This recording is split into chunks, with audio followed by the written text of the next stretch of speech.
క్రైస్తవులు అంటే గతంలో ఈ లోకంలో లోక సంబంధమైన వారుగా జీవిస్తూ ఉండి దేవుడు దర్శించినందున పాప పశ్చాత్తాపంతో మారు మనసు అనుభవం ద్వారా నూతన జన్మ అనుభవం పొంది క్రీస్తులోనికి వచ్చినవారు.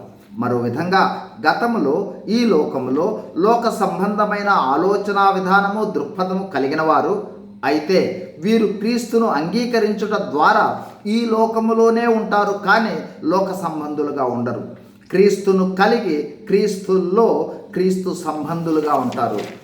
మరో విధంగా నూతన జన్మ లేదా ఆత్మ సంబంధమైన జన్మ కలిగిన వారు నూతన సృష్టి, పాతవి గతించెను అంటే పాత స్వభావము, పాత వేషభాషలు, పాత ఆలోచన, పాత ప్రవర్తన మొదలైన లోక సంబంధమైన వాటన్నింటినీ విడిచిపెట్టిన వారు సమస్తమును కృతదైన జీవితమును కలిగిన వారు జీవించువారు. ఈ వాక్యములు గమనించండి. లూకా 6:44 ప్రతి చెట్టు తన ఫలము వలన తెలియబడును. లూకా 6:45 హృదయము నిండి ఉండు దానిని బట్టి ఒకని నోరు మాట్లాడును.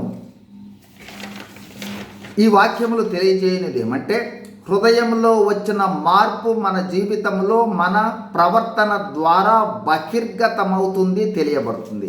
ఈ మధ్యకాలంలో అనేక మంది క్రైస్తవుల జీవన విధానంలో నూతనత్వం కనిపించదు.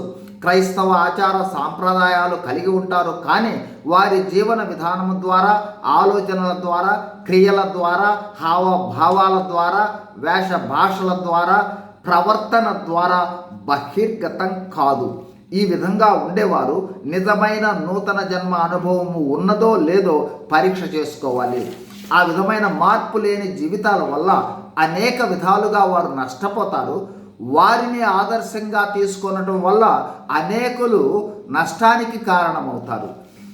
ప్రవర్తన, వేషభాషలు, జీవన విధానంలో మార్పు లేకుండా ఆచార సాంప్రదాయాలు పాటించే ఎవరైనానూ సరే దేవుని మహిమ కోసం పాతవి విడిచిపెట్టాలి, నూతనంగా మారాలి.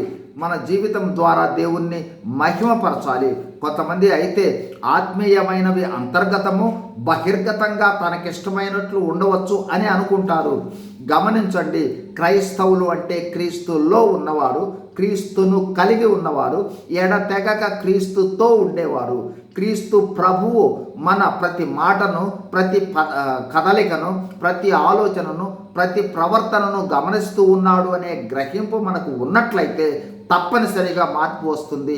మార్పు కలిగి జీవిస్తాం. God bless you. Thank you.